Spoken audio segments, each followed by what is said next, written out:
vivre décemment, lorsqu'on est jeune, laide, pauvre et mal dans sa peau.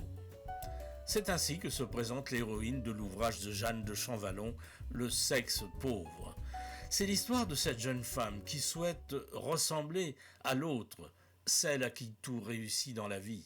Elle est mal dans sa peau parce que durant l'enfance, ses parents lui mettent sur ses épaules le poids de la pauvreté, avec tout ce que ça signifie, c'est-à-dire la peur de manquer, parce qu'ils sont déjà dans le manque, mais la peur de manquer encore plus, la peur que ça se voit aussi. Ses parents cachent cette pauvreté-là, ils ne veulent absolument pas qu'ils essaient de sauver les apparences, mais c'est aussi le fait d'être différente, la souffrance d'être différente, de ne pas pouvoir inviter ses amis à la maison parce que ses amis sont plus riches et donc ne comprendraient pas cette pauvreté-là. C'est ne pas pouvoir être habillé comme les autres, ne pas pouvoir partir en voyage scolaire parce que les parents ne peuvent pas payer, et il y a un ostracisme qui se fait dès le départ, dès l'enfance, puisque la petite fille ne vit pas comme les autres enfants. Il y a 3 sortes de personnages, Magnolia, Renard et Jasmin. Jasmin représente l'enfance. Renard, c'est mon personnage adulte. Bah, du moins, elle parle à Renard, ou Renard lui parle. Et ce personnage adulte qui a essayé de se sortir de la pauvreté, d'une certaine façon, ou de toutes les façons qu'elle a pu, va tomber folle amoureuse d'un homme qui n'est pas du tout ce qu'elle voulait, puisqu'elle voulait être entourée de gens plus riches pour justement s'élever, pour sortir de tout ça. Et à un moment, elle devient passionnée, une passion incontrôlable, par un homme qui est encore plus pauvre qu'elle et qui ne veut pas s'en sortir. Il représente vraiment tout ce qu'elle déteste. Oui. Mais elle fera tout pour s'en sortir. Elle va essayer de faire tout ce qu'elle peut, tous les dons qu'elle a eus à la naissance, on va dire, parce que c'est une fille intelligente, elle va essayer justement de les mettre à profit pour se sortir de là, et pour, après, une fois adulte, qu'on ne sache jamais qu'elle est issue d'un milieu très pauvre. La couverture est très belle, elle représente un masque. Pourquoi justement cette femme qui se cache à travers ce masque?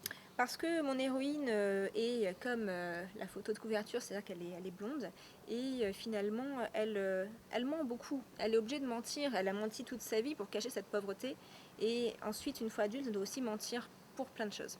Et le masque, c'est justement la double, triple vie qu'elle doit mener. C'est pas qu'elle n'assume pas ce qu'elle est, c'est qu'elle ne veut pas être ça, elle veut être autre chose.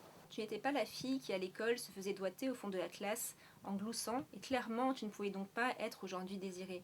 Et même à la fac, tu n'étais pas celle qui se retrouvait en boîte le samedi soir avec une jupe digne d'une crise mondiale du tissu, à se tortiller collée à des mecs inconnus, transpirant, en embrassant l'un et puis l'autre, d'abord une langue froide au goût d'anis, puis une plus mouillée, birée, puis une autre au relent de tabac. Pas de celles qu'on colle au point que leur peau et leurs vêtements moites prennent l'odeur d'eau de colonne bon marché, odeur de sueur où se mêle plus loin avec celle des poils collés par des sécrétions. Pas celles qui se retrouvent troussées dans les toilettes au sol couvert de différentes urines, à la porte couverte de différents graffitis. L'écriture de Jeanne de Champvallon est directe, elle ne cache pas ses mots. Chacun de ses ouvrages est un éclair, et l'érotisme qui s'en dégage ne laisse personne indifférent. C'est un style qui lui est propre, et même si certaines situations sont quelquefois osées, elles ne sont jamais vulgaires. Oui, parce que je parle d'amour surtout. Et je parle d'amour, je parle des corps. Le corps humain est beau. S'il est en bonne santé, il est beau. L'amour, c'est de la sexualité. On peut pas, quand on aime quelqu'un, quand on tombe amoureux, il ne faut pas se leurrer. On n'aime pas une beauté intérieure, on aime un corps.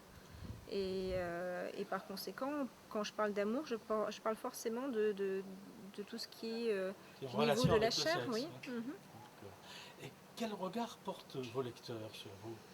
Est-ce qu'ils vous font savoir leurs impressions?